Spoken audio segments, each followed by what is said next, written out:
Bueno, yo soy José Manuel Muñoz y tengo el encargo del pacto de presentar a José Matías Peña Castejón.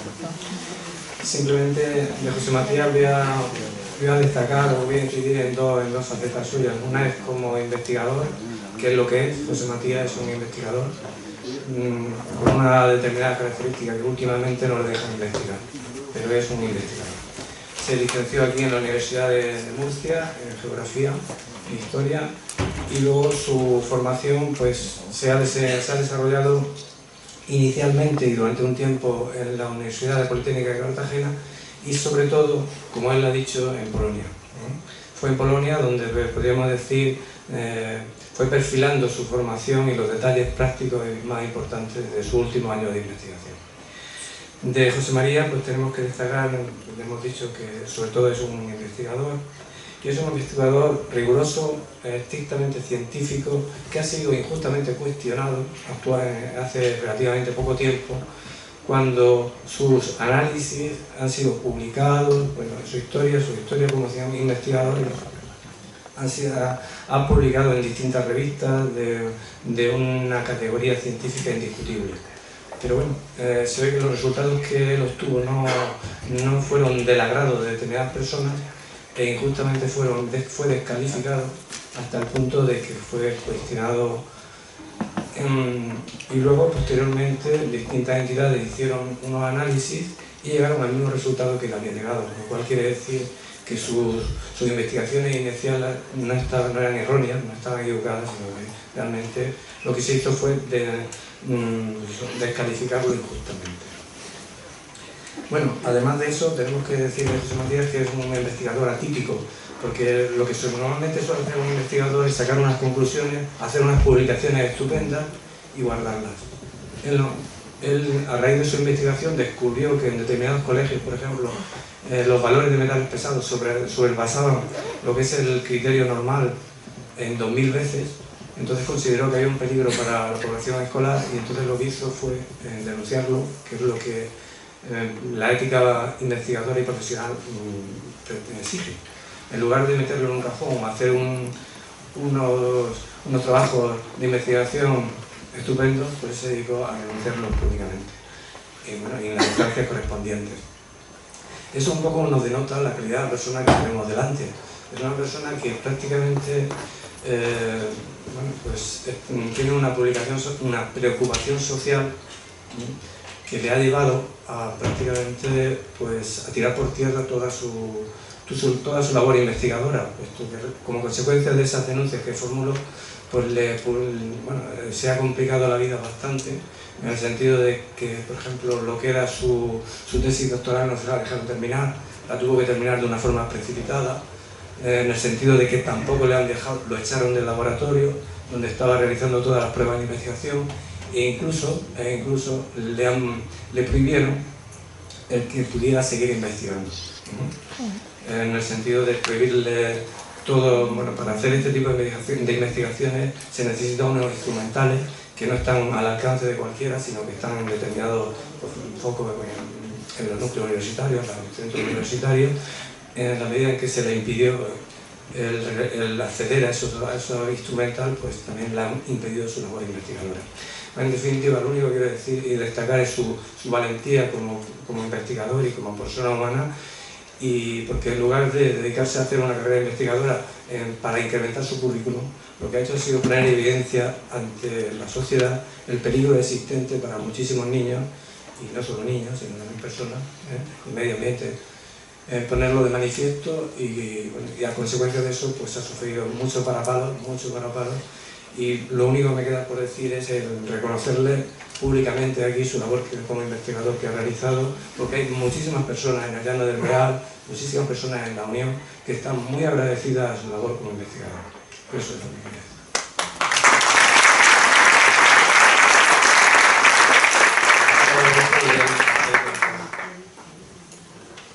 A mí me gusta hablar de bien más que sentado. Gracias por la presentación, un poco excesiva. Sí que desde aquí, bueno, algunas palabras.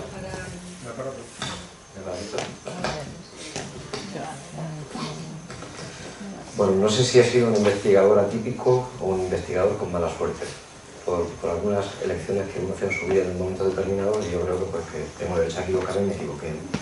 Lo que sí que es cierto es que el trabajo que he venido desarrollando desde hace muchísimo tiempo, incluso desde que empecé a estudiar mi carrera en esta casa, en la Facultad de Geografía e Historia, soy geógrafo, y hay algunos profesores que, en concreto la primera profesora que tuve de Geografía Física, en la que me puso en contacto con lo que son los procesos geográficos o geomorfológicos que tienen lugar, y que desde aquel entonces yo ya llegaba directamente a este ambiente de la Sierra Minera por el que yo ya llevaba caminando desde los 14 años, ¿no? Mi vinculación a esta área es muy estrecha. Mi familia, los 16 hermanos de mi madre son de aquí. Frecuento mucho la zona y me une un especial vínculo afectivo, no solo a la sociedad, sino también al modelo ambiental. Bueno, pues todo esto ha dado lugar a que iniciara una investigación intentando que con su finalización pudiéramos demostrar, o se pudiera demostrar fehacientemente cuál era el origen de los contaminantes, que podría ser tan discutido en un procedimiento judicial ante la ausencia del conocimiento exacto de la fuente, ¿no? Esto es el principio de causalidad en derecho, ¿no? Y es muy importante. Quizá porque también he estudiado algo de derecho, estoy en tercero de derecho, y algo de conocimiento tengo, y porque llevo muchos años trabajando en los juzgados. Entonces yo quería montar una tesis un poco despacito, sin prisas, pero que finalmente acabará demostrando que efectivamente no son residuos inertes de los que voy a hablar ahora, sino que se trata de residuos tóxicos y peligrosos. Por necesidades científicas, quizá en mi área de conocimiento, que es la grafología, hemos tendido o tendemos en la Asociación Mundial de la Ciencia del Suelo, en la División de Suelos Urbanos, a llamar a estos residuos tóxicos y peligrosos suelos mineros, ¿no? Pero eso de suelos luego descubriremos un poquito por qué, y es porque realmente se producen algunos procesos que evidencian que puede existir el inicio de la formación o del desarrollo de un suelo que en algunos casos se ha producido. Bueno, llamo la atención sobre esta foto porque luego me gustaría reincidir en ella. Está en la Rambla de Mendoza, la Rambla del Real, en área de cabecera. Estamos viendo unas obras de encauzamiento que se realizan en esta rambla en el año 2004 por la Confederación Hidrográfica del Segura, con un coste de inversión de 2,5 millones de euros, y que, bueno, en un principio era una intervención muy interesante. Se coloca un fondo en el lecho del cauce, que se recubre con unos bloques de roca caliza que no tienen otra función que la de precipitar esos metales que están en la solución cuando llueve, que vienen de la alteración de esos residuos, precipitarlos para evitar que esos metales no lleguen al mar menor. Este trabajo, bueno, yo trabajé en la rambla antes de su encauzamiento, tengo algunos datos que no están publicados, pero hay un compañero, el doctor Alberto Alcolea, que sí que trabajó en esta rambla y la siguió durante muchos años, que quizá es más apropiado que yo para hablar de la calidad de las aguas y de los efectos de las aguas. Bueno, pues este trabajo demostraba en su momento que efectivamente se cumplían una función en cuanto que precipitaban a los metales pesados, y estos metales, al estar precipitados, no llegaban en solución a la zona a la laguna del Mar Menor, ¿no? Pero ¿qué es lo que sucede con estas grandes obras de ingeniería pagadas con dinero público de todos, de nuestros queridos impuestos? Pues sucede que si no se mantienen, no tienen ningún objeto. Luego veremos lo que sucede y hablaremos un poquito más de esto. Bueno, os presento nuestra área de objeto de estudio. Es la Sierra Minera de Cartagena de la Unión, vista desde un vuelo oblicuo. Como pueden ustedes, o como se puede observar, podéis ver la magnitud de la alteración de la geomorfología de la zona. Es decir, tenemos dos vertientes: la vertiente del Mediterráneo, más conocida por el desastre ambiental de la bahía de Portmán, y luego veremos qué es más desastre, si la bahía de Portmán o la desembocadura de la Rambla del Real con el delta del Opollo. Bueno, pues podemos ver un poco la magnitud del problema y cuántas medidas de restauración se han hecho tendentes a controlar que estos focos de contaminantes, maquinados por nuestra administración central como, digamos, una especie de ingeniería ambiental, como estériles mineros que no contaminan, pues al final no son tan estériles y sí son contaminados, no han sufrido restauración alguna desde que la empresa Peñarroya cesó su actividad y cedió los derechos y los deberes a la mercantil Portman Gold, actual propietaria de estos terrenos, de este espacio, que ante nuestros ojos parece abandonado, pero aquí públicamente, y como resultado de un proyecto de investigación que tenía entre la Universidad Politécnica de Cartagena, a la cual yo no pertenezco porque se encargaron muy bien de que me fuera corriendo, pero a la cual participo, el Departamento de Derecho Administrativo de la Universidad de Murcia, con la profesora Blanca Soro como IP de este trabajo, pues una de las cosas que descubrimos es que efectivamente, es que la minería no está cerrada, la minería está abierta. La minería tiene una suspensión temporal de labores. ¿Esto qué quiere decir?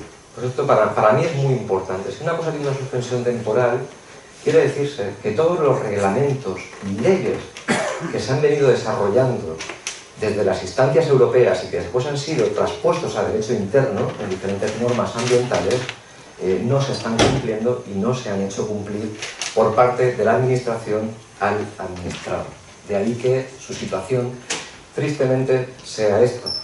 Situación que he podido constatar finalmente en la última etapa de mi investigación, muy cuestionada por todos los que siguen la prensa o me han seguido podrán saber, ha dado lugar a que a día de hoy, no solo los niños que yo analicé, que participaron en el estudio de biomonitorización, sino que en los actuales análisis de sangre que desde el Servicio Murciano de Salud, de 59 personas, por muy jocoso que le parezca a algún dirigente político, 3 personas tienen saturnismo. Yo creo que esto ya es importante. Luego, si está afectando a las personas, ya se pueden ustedes imaginar cuánto le está afectando a los organismos acuáticos del Mar Menor, que son los receptores finales de todos estos marranatos por la vía hídrica, como veremos ahora mismo.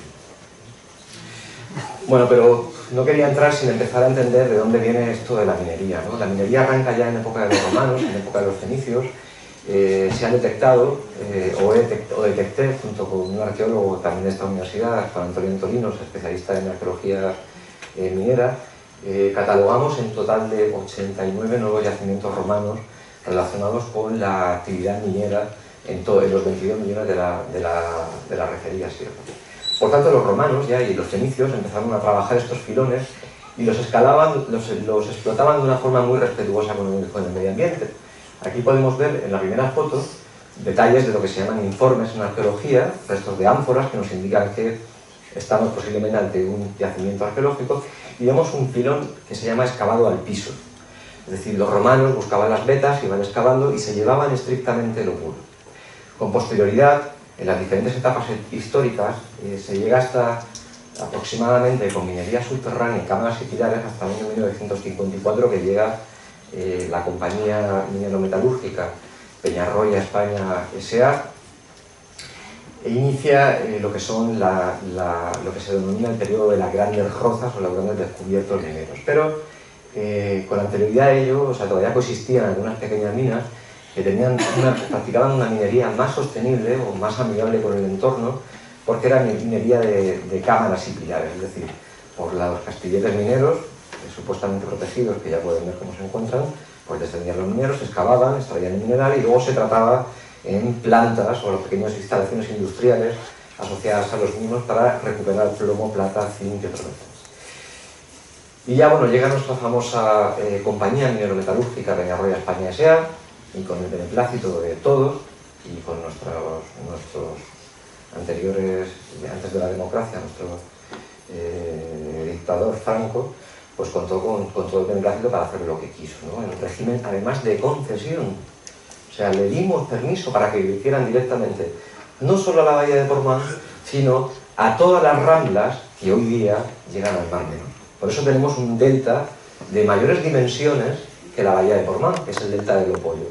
Porque hasta el año 1954 los vertidos de la actividad minera se evacuaban directamente por las ramblas y en el caso de Portman, bueno, pues con los emisarios correspondientes, pero directamente a la propia bahía, ¿no?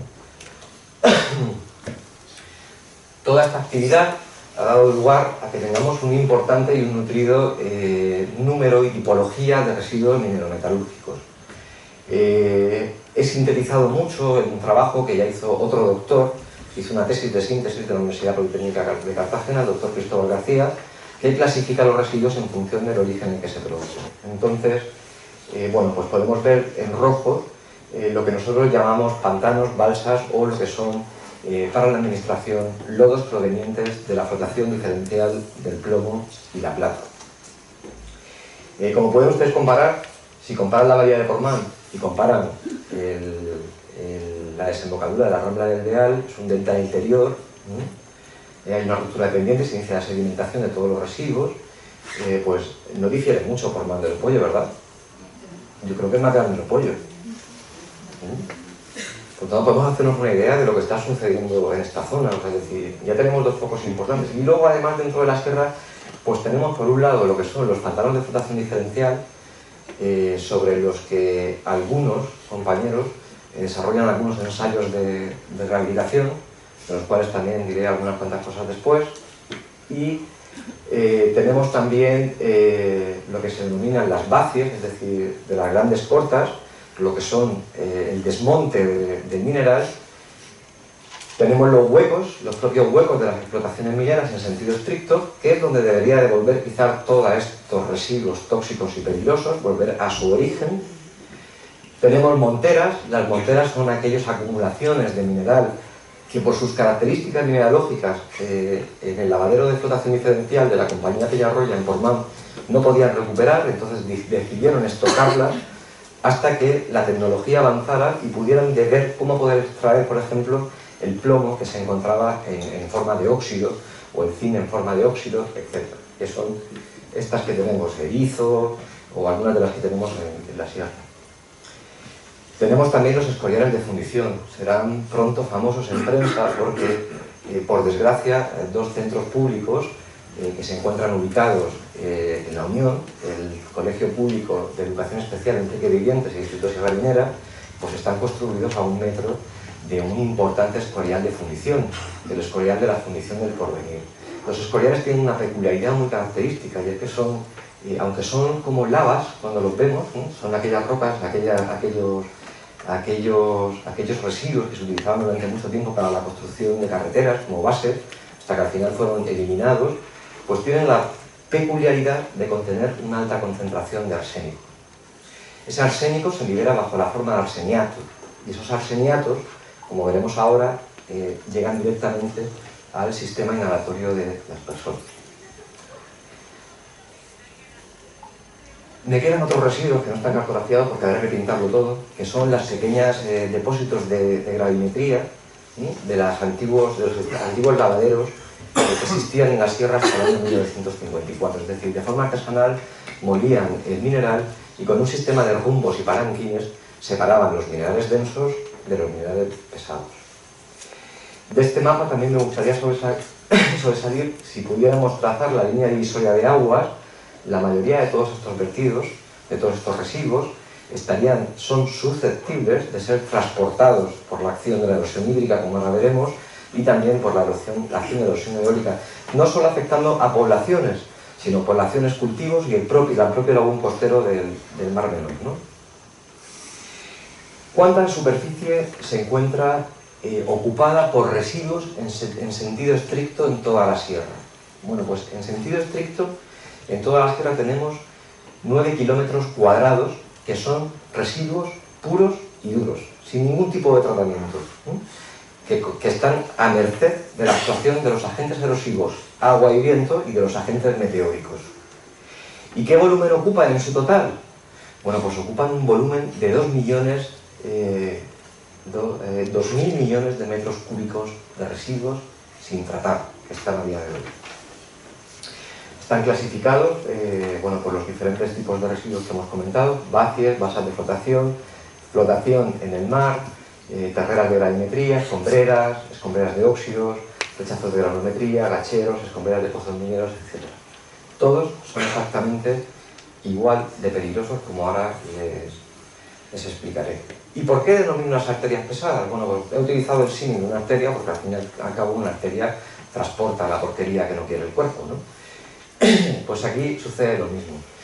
Nuestro Mar Menor está rodeado por un espectro, por un amplio número de cuencas de drenaje que vierten sus aguas directamente de forma efímera a la laguna salada del Mar Menor.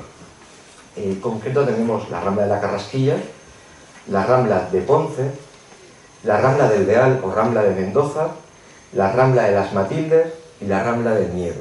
Estas son las principales ramblas que van a ser el vehículo por el cual los residuos tóxicos y peligrosos provenientes de la Sierra Minera, junto con otras sustancias, van a desembocar en la laguna salada del Mar Menor, provocando, no he podido poner un plano, que ya en el año 1900, si no me equivoco, 76, una francesa, Simoneau, financiada por Peñarroya, hiciera un estudio, una tesis doctoral, donde ponía en evidencia las concentraciones de plomo, plata y zinc, esto que se vuelve otra vez a estudiar y que estudiamos y a ver cuánto hay, a ver cuánto hay, bueno, esto ya se sabe del año 76.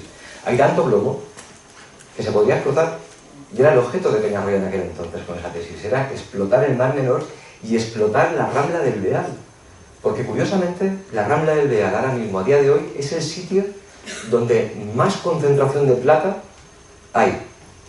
Si excaváramos la Rambla del Beal y la tratáramos, podríamos obtener más plata que la que se obtenía en el momento originario de funcionamiento de las cortas. O sea que imaginaros que ya casi rozamos una dicotomía de un trabajo que presenté en el Congreso Mundial de Suelos Urbanos en Polonia hace ya 4 años, que era, le llamábamos residuos tóxicos y peligrosos, un recurso mineral o un suelo contaminado, ¿no? Queríamos ver un poco hasta qué punto el grado de concentración de metales era tan alto que permitían clasificarlo casi como recursos en sentido estricto, más que contaminantes.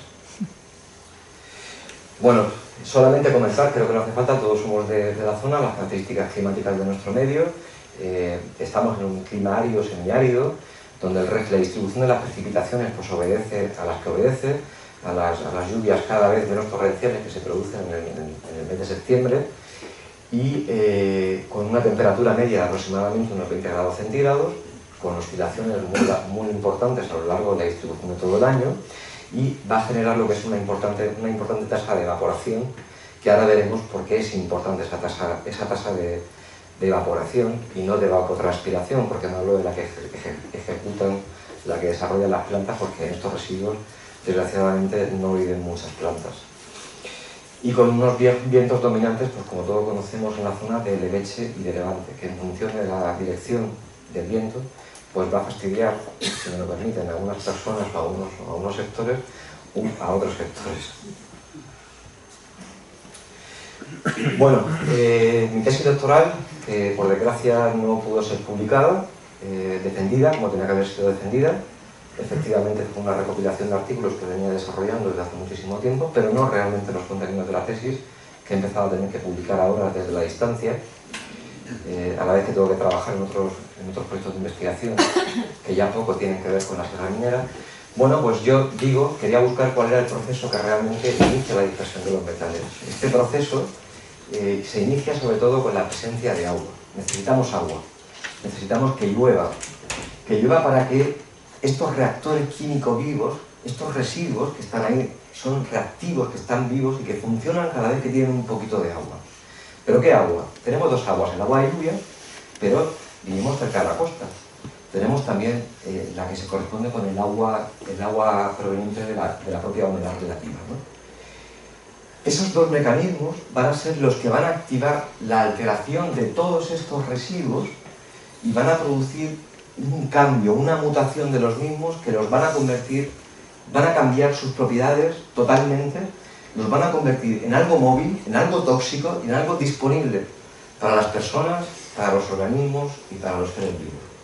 En concreto, estamos en el Llano del Beal, esto recientemente, esta foto es de hace muy poquito, justo el pueblo está aquí, está a escasos 100 metros, y bueno, en las últimas lluvias que cayeron, no sé si fueron 10 litros nada más, conseguimos que se activara este reactor y que formara estos charcos de agua roja, como le llaman. No son charcos de agua roja, son drenajes ácidos de mina, donde el pH de los mismos oscila entre aproximadamente 1,6 y 2,1.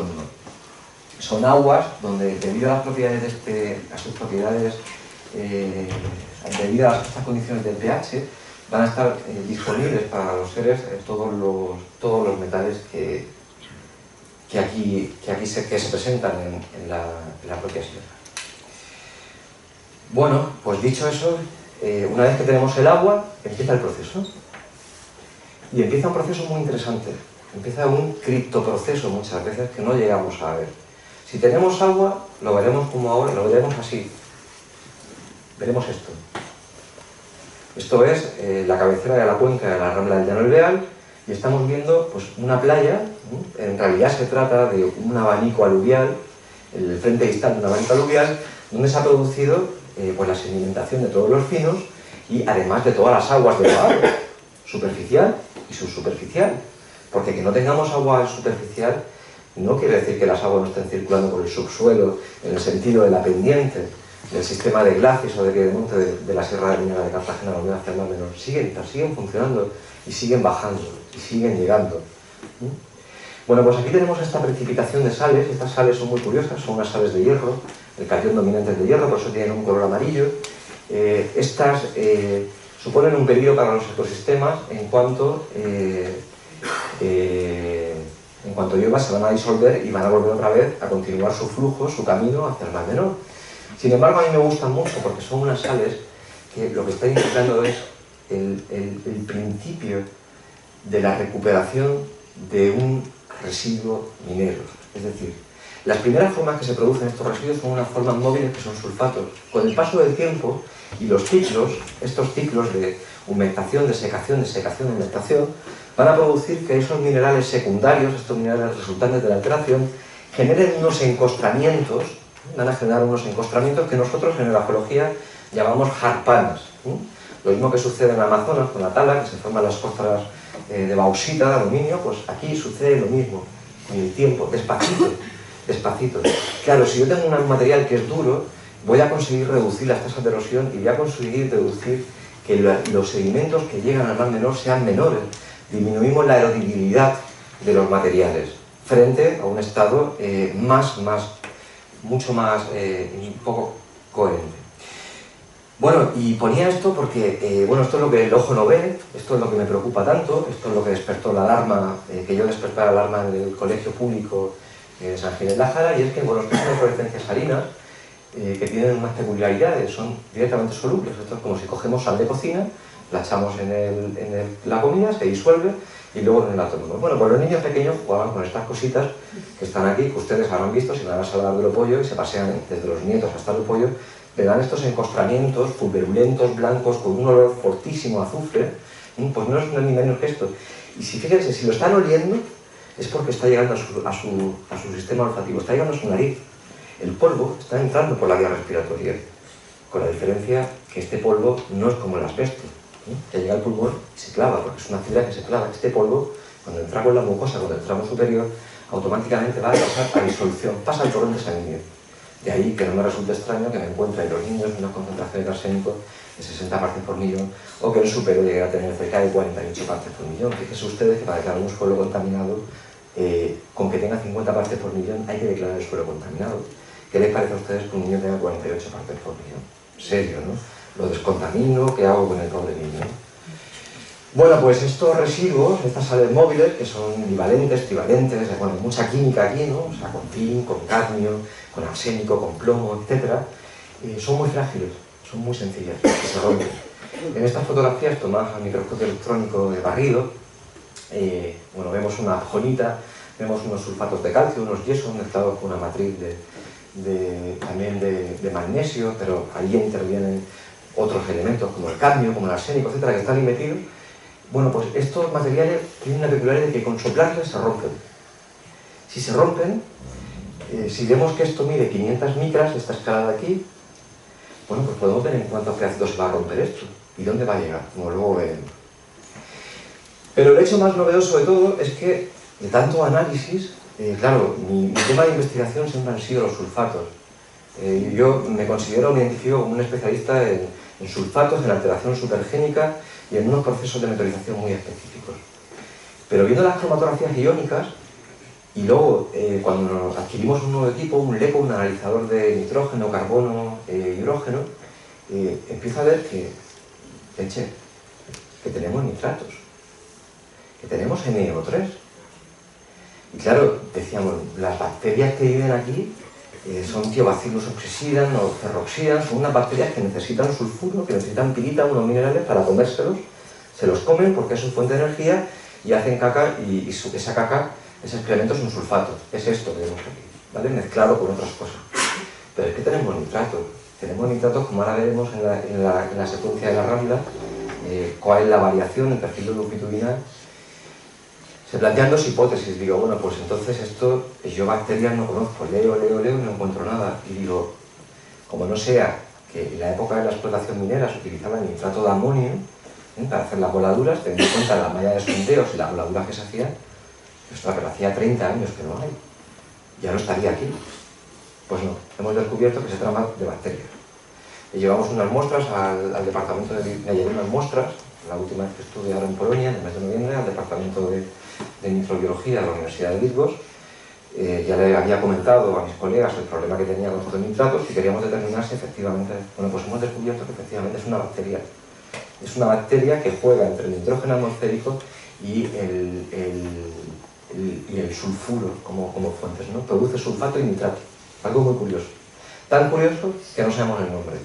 En estos momentos están terminando de hacer la secuenciación del ADN, el PCR que se llama, para ver cómo está estructurado e intentar buscar en las claves si realmente tiene nombre o si nos hemos encontrado ante un hallazgo. Una bacteria que produce entre 400 y 1200 miligramos por kilo de nitratos. Aquí tenemos, por ejemplo, una secuencia de muestreos, cabecera 1, cabecera 2, cabecera 3, tramo medio y desembocadura, en la Rambla del Bear, donde pues recogemos las concentraciones sobre todo para mí las importantes eran de sulfatos. Vemos que como efectivamente estas muestras están formadas por sulfatos, 268.000 miligramos por kilo, 92.000, 164.000, 121.000, 115.000, van decreciendo conforme nos acercamos a la desembocadura, que es el humedal de Lopoyo. Yo no trabajo en el humedal, he trabajado estrictamente en lo que es la Rambla, ¿no?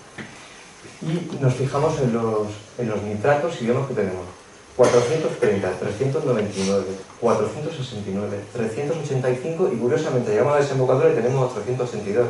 Me cuadra mucho con lo que decía el colega Gonzalo hace poquito en lo que estaba comentando. Quizá está otro gran investigador, el profesor José Álvarez Rogel, que ha trabajado muchísimo en el humedal del Lopoyo y conoce muy bien la dinámica de estos humedales, pero es cuanto menos sorprendente.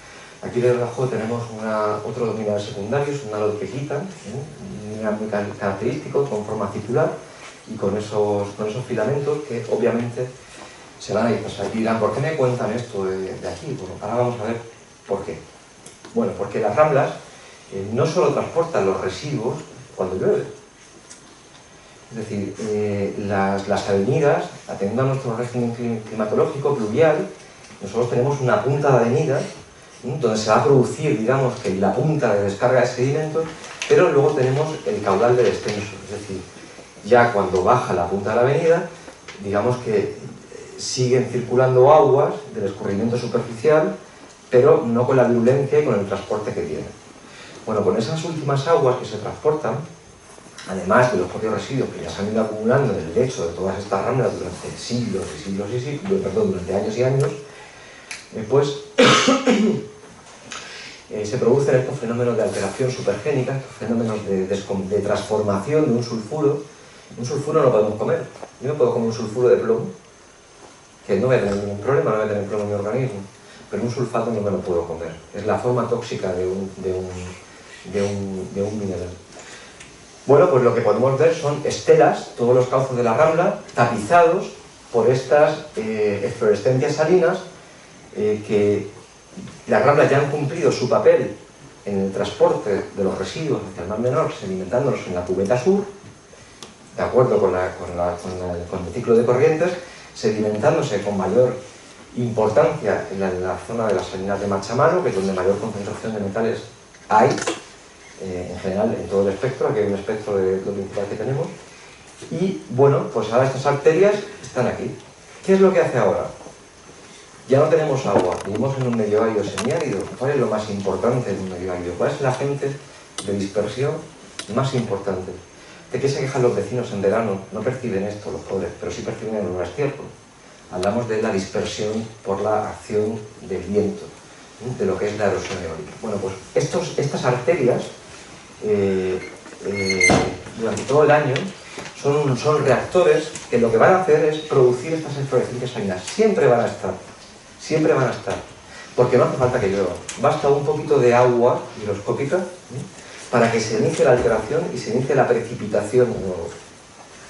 En las concentraciones, bueno, pues solamente a título de, no quiero entrar en valores, porque yo creo que los valores son absurdos, decir que la desembocadura del Opollo tenemos 5.820, un 0,5% de plomo, un 0,6% de plomo. En el tramo medio de la propia Rambla del monasterio de San Ginés tenemos un 0,8%, 1,4%.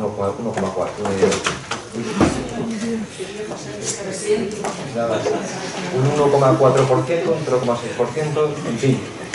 Con el plomo, con el arsénico, con el cadmio, que es uno de los mayores problemáticos, pues creo que esto está todo, me da lo mismo. O sea, es decir, la legislación es tan estricta, o sea, dice que con 50 partes por millón de plomo hay que llegar a un suelo contaminado.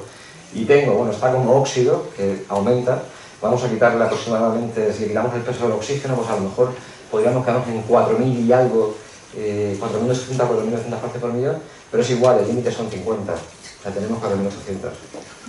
No es una broma. Por tanto, es un residuo tóxico y peligroso. Aquí tenéis unas imágenes de cómo funcionan estos caudales de crecida, es decir, ya una vez que ha pasado la punta de la avenida, del hidrograma, bueno, pues lo que estamos viendo es ya el final de ese hidrograma, ¿no? Y vemos pues, cómo efectivamente todos los finos van circulando hasta llegar a la propia desembocadura del Mar Menor. Aquí tenemos la rambla del descargador, aquí tenemos, esta es la rambla del Miedo, la rambla del Llano del Beal, y aquí tenemos el Saladar del Opollo, perdón, la desembocadura de la rambla del Bealo de Mendoza en el Mar Menor directamente.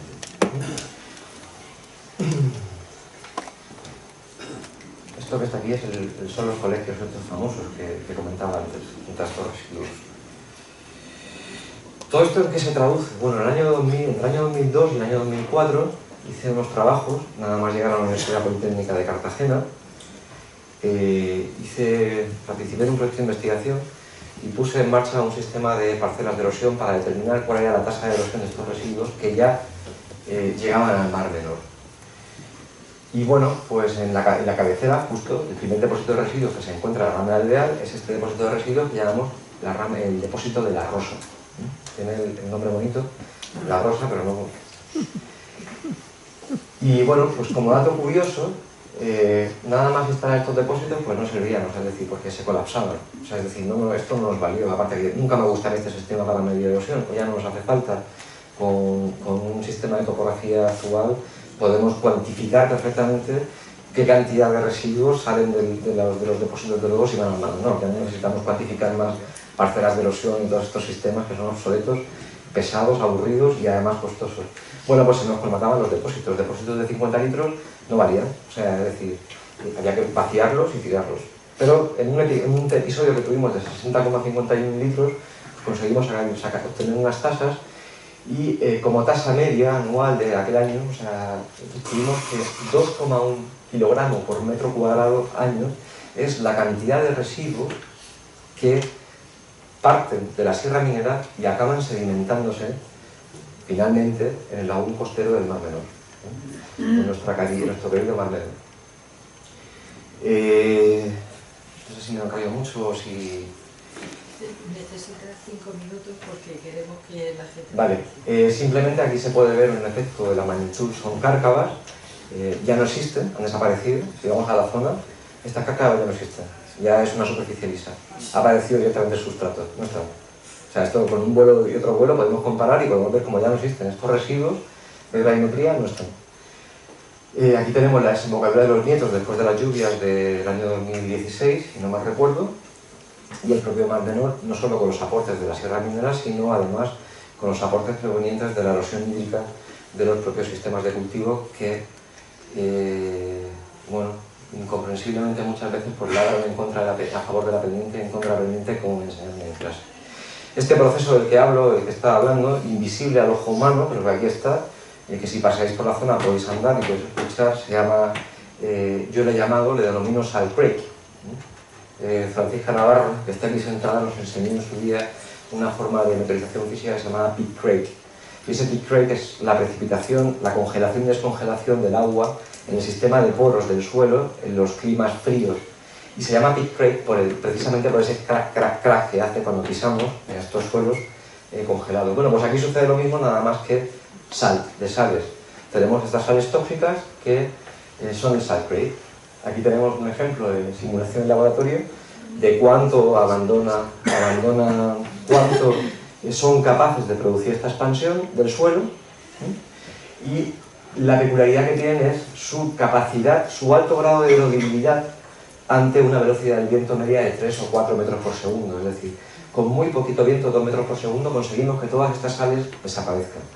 Si al día siguiente la humedad relativa, desgraciadamente no pude terminar el experimento porque me tiraron me hicieron llevarme todos mis experimentos de la universidad, ahora voy a empezar otra vez en Vigo, en función de la humedad relativa y de la temperatura, conseguimos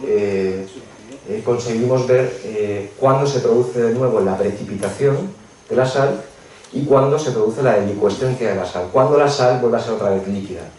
Claro, ¿esto por qué es importante? Bueno, no solo por la dispersión y por todas estas cosas, sino porque además va a ejercer unas presiones muy fuertes dentro del sistema de poros que se llaman presiones de cristalización, que van a dar lugar a favorecer aún más, si cabe, la acción de la actuación de los procesos de erosión eólica.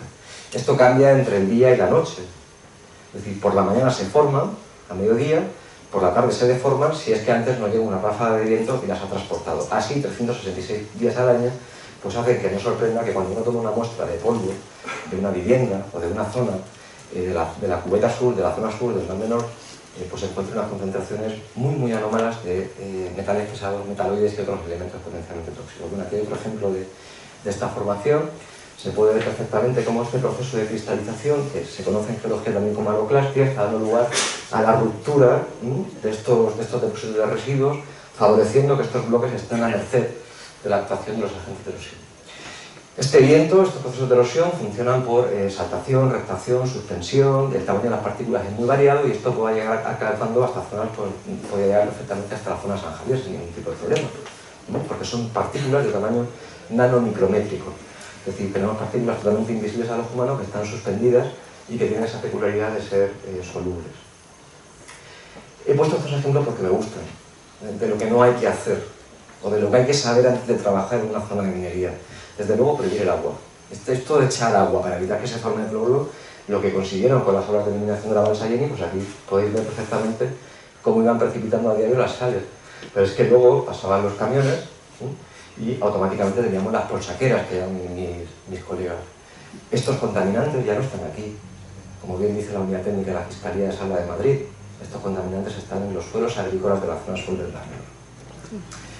Hoy me da el gusto de anunciar un trabajo que sí hemos mandado, el único, que es seguridad alimentaria. Son las concentraciones de metales pesados en los cultivos de la zona sur del Mar Menor. Se presenta en Roma, en un congreso mundial de la FAO, y en él alertamos del principio de seguridad alimentaria por la contaminación de los suelos y la subsecuente contaminación de las hortalizas y verduras que se cultivan en estas zonas.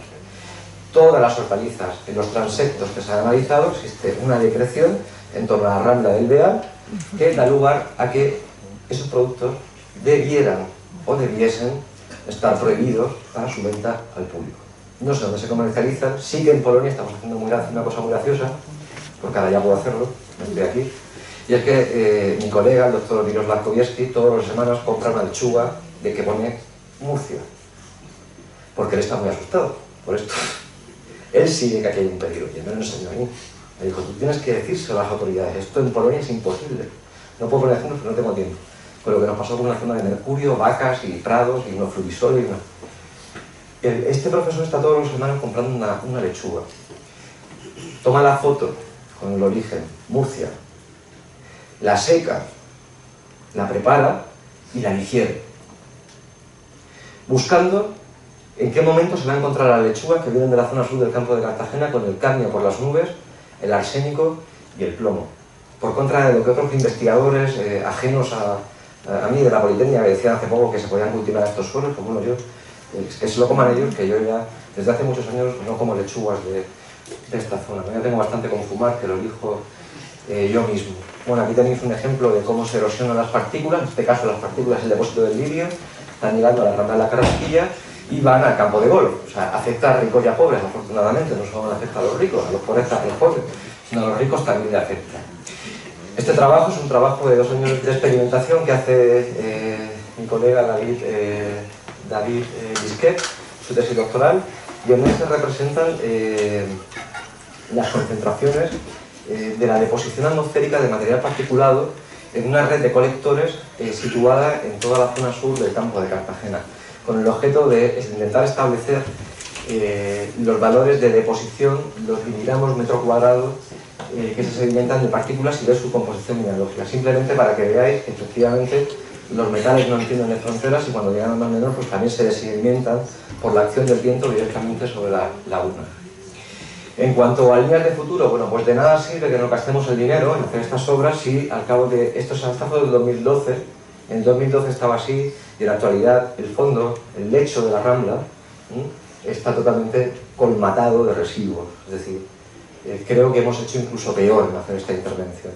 Por tanto, sirva esto para yo sí decir que hay una alarma social, hay una alarma sanitaria, hay problemas de salud muy serios. Un compañero de los que está en la sala está haciendo ahora mismo la investigación sobre la incidencia de determinadas enfermedades en la zona con unos resultados horribles de incidencia de enfermedades como tiroides, como nefropatías, como etcétera, etcétera, etcétera. Por tanto, es un tema serio, es un tema que afecta al Mar Menor, es un tema que afecta a la población, es un tema que afecta a los cultivos. Y no me quiero despedir porque sí, habíamos hablado de metales pesados, hemos hablado de nitratos, que estoy muy cansado de nitratos ya, yo creo que es mucho, pero se olvida otro gran, si cabe, más peligroso que todos estos. O por lo menos yo les tengo miedo, ¿no?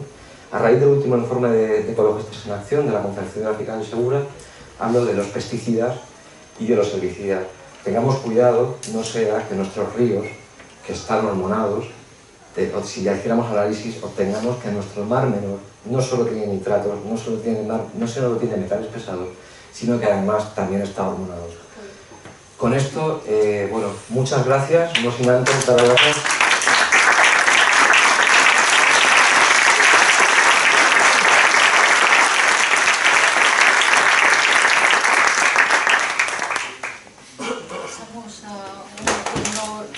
Rápido de preguntas porque nos dejan la sala solo hasta las 9, pero sí que queremos aprovechar de tener a estos dos grandes investigadores a los que el Pacto por el Mar Menor, en nombre de toda la ciudadanía de Murcia, les da las gracias por haber dedicado esta tarde a nosotros. Sabéis que el Pacto por el Mar Menor no recibe ni quiere ninguna subvención, está animado por una serie de personas, como la mayoría de los que estáis aquí, y bueno, pues ellos se han ofrecido para venir como siempre generosamente porque no hay ningún dinero por medio para poder ser libres e independientes y poder decir pues lo que aquí hemos oído esta tarde.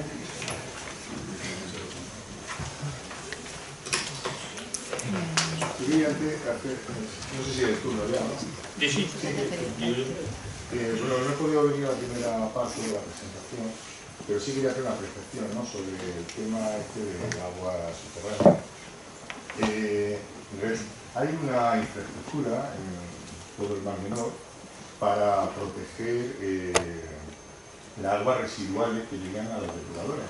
Sabéis que también la depuradora es un gran problema que tenemos en el Mar Menor, porque no está dimensionada adecuadamente. Bueno, ¿en qué consiste esa infraestructura que se abandonó, que se ha terminado de hacer? Es decir, debajo, por un metro y pico por debajo del alcantarillado, va una serie de tuberías, de tubos de fibrocemento, los cuales se quedan abiertos para poder recoger el agua o los aportes de agua salina y que no lleguen al alcantarillado normal.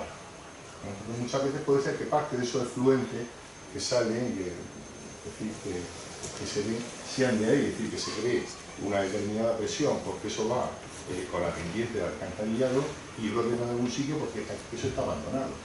Y si van a poner bombeos, si van a poner una serie de cosas, pero todas las instalaciones lo llevan, para que las bacterias de las depuradoras pues hagan su función. Eso de un apartado. Luego, os quería decir que, claro, el problema se debe, ya lo tenemos, de que el agua subterránea las tenemos contaminadas. Contaminadas de nitratos. Nitratos se disuelven fácilmente en el agua y tenemos desde muchos años explotaciones, aunque los lejos están dentro de la cuenca, explotaciones ganaderas donde se han tirado todos los residuos agrícolas al suelo. Hace poco apareció también, me parece que una publicación en la cual se decía que no se protegían, dejaron de protegerse con plásticos. Yo vi alguna foto de las que ya no se protegían con plásticos, porque han determinado estos señores que haciendo unas pequeñas catas en el terreno de determinados metros ya no había nitrato. ¿Vale? Bueno, es posible. Pero también recordamos que aquí cuando llueve de forma torrencial, y esas balsas lo que hacen normalmente es desbordarse. Van buscando siempre el punto bajo, que es la Rambla, y van al Mar Menor. Tenemos también el problema, eso ya son aguas residuales, dijéramos, de los animales. Tenemos el problema de las aguas residuales humanas que llegan también allí. Es decir, tenemos solo un sistema de alcantarilla único para los pipí y las cacas que hacemos, más la recogida de agua cuando llueve. Es decir, hemos puesto los tubos más grandes debajo, en vez de hacer 2 instalaciones. Eso le viene muy bien a las empresas que tienen que mantener esa infraestructura, porque cuando llueve limpia todas las tuberías y esa cantidad de agua no la pueden absorber las depuradoras. ¿Qué es lo que hacen? Abren los puertas y los tiran a la Rambla. ¿Dónde van? Perdona un momentito que te interrumpa, tenemos muy poquitos minutos y queremos hacerles preguntas a ellos, ¿no? Vale.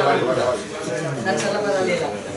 Están aquí 2 personas muy importantes y queremos preguntarles sobre su investigación. Yo para el profesor José Matías,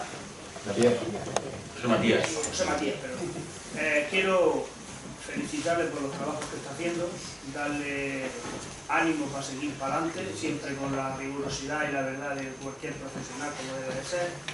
Y mi pregunta es, referente a la sierra, como me ha dicho que también está estudiando algo de derecho, ¿no hay una ley que obliga a que el que contamina al propietario tiene que tomar las medidas para minimizar el contagio? ¿Por qué no se hace? Esa pregunta me encanta. ¿Sabe por qué? Pues no. Porque solo llevo 7 causas judiciales en marcha que no han salido en los periódicos, pero afortunadamente supongo que mañana será el día en el que se diga a los periódicos que van a pasar a ser imputadas determinadas personas por su falta de diligencia debida, es decir, por no hacer cumplir todo el marco jurídico de referencia. Entonces, a pesar de todo el daño que me han hecho y todo el ataque que llevo, parece ser que si en casa de herrero cuchillo de palo, en algunas instancias o en algunos medios han contrastado todos mis trabajos y me han dado la razón a mis trabajos. Entonces, eso finalmente se traduce en una omisión del deber. O sea, no hacen falta más leyes, tenemos tantísimas leyes. O sea, yo participé en la Unión Europea en un panel de suelos contaminados, un panel de suelos, y se hablaba de crear la directiva suelo. Y entonces llegamos a la conclusión de decir, ¿pero para qué queremos una directiva suelo?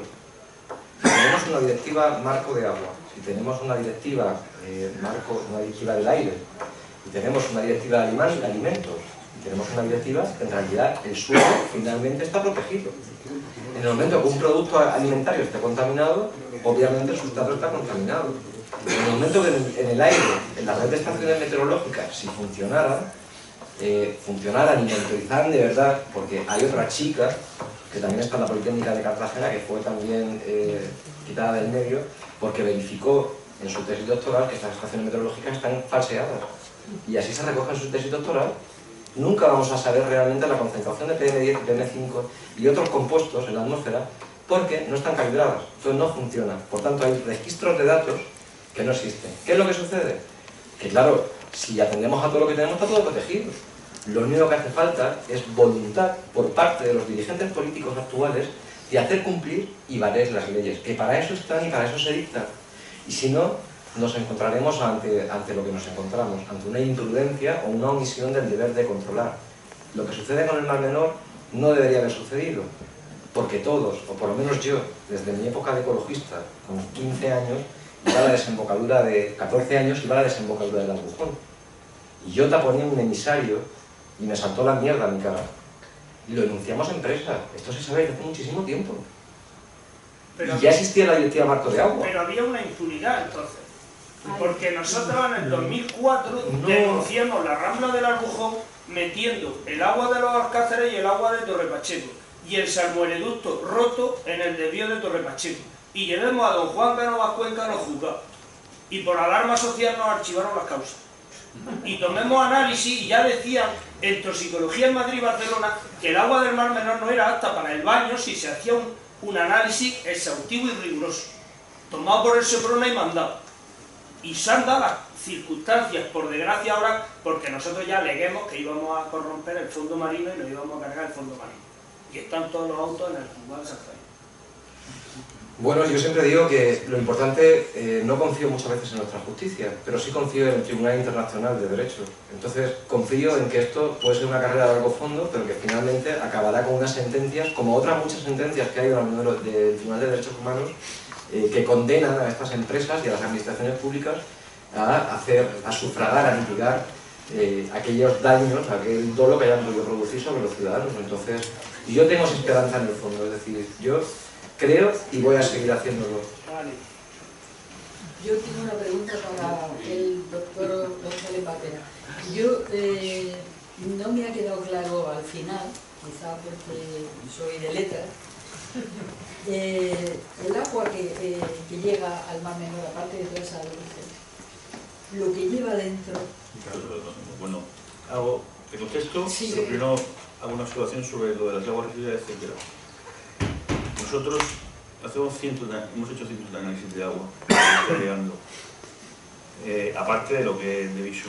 No me consta que la depuradora de los Alcázares en ningún momento haya aliviado, que puede haber aliviado por exceso de una lluvia, etc. Puede haberlo hecho, pero no me consta. Sí que Santiago tiene vídeos de Torre Pacheco que ha aliviado en momentos de lluvia y sale.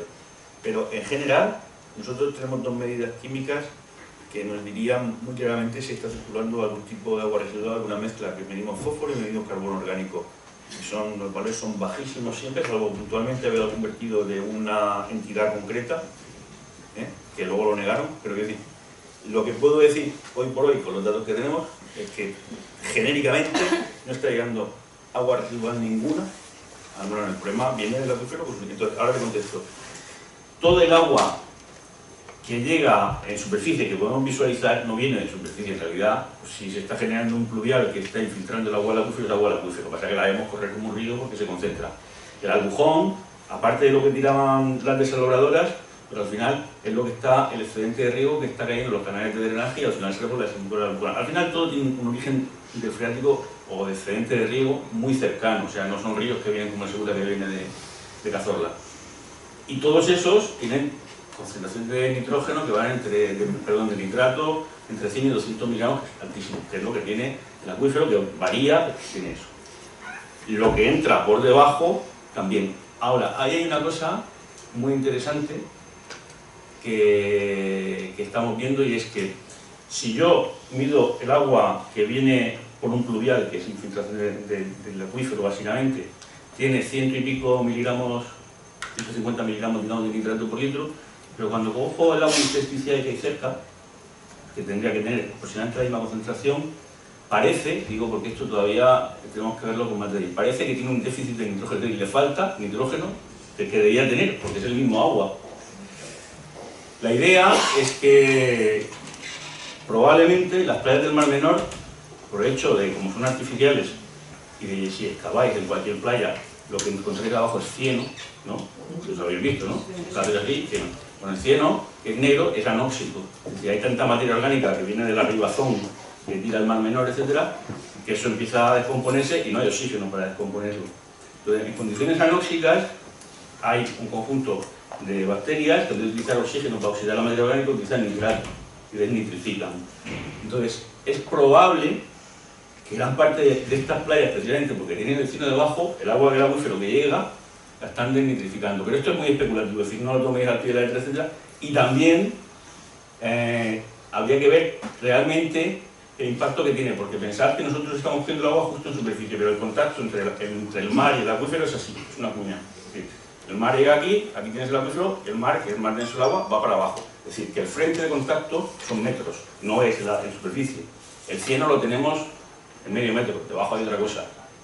Quiere decir que a lo mejor ese efecto de nitrificación solo se produce en superficie y por debajo no. Pero esto un poco hipotético, pero desde luego parece bastante claro que en el agua intersticial de la playa, que tendría que ser acuífero y tendría que tener 150, en general parece que tenemos un déficit. Tenemos menos de lo que deberíamos tener. Puede que sea por eso, lo cual bueno, sería una buena noticia en el sentido de que no solo los humedales están nitrificando, sino que las propias playas, porque como son un poco porquería, pues mira, secundariamente limpiando. Pues esto me gustaría hacer una cosa interesante de lo que has comentado, no solo que nitrifican, sino que este ambiente anóxico, estas masas de cieno negro, son las condiciones idóneas para invertir el proceso de formación de estos sulfatos, es decir, lo que se produce en este momento es la formación de un sulfuro nuevo de hierro que precipita los metales. Por tanto, porque hay otras bacterias que utilizan el nitrato como oxidante y utilizan el sulfato. Sí, está el y se ve perfectamente en las playas las inflorescencias de la salida de azufre de ese proceso, se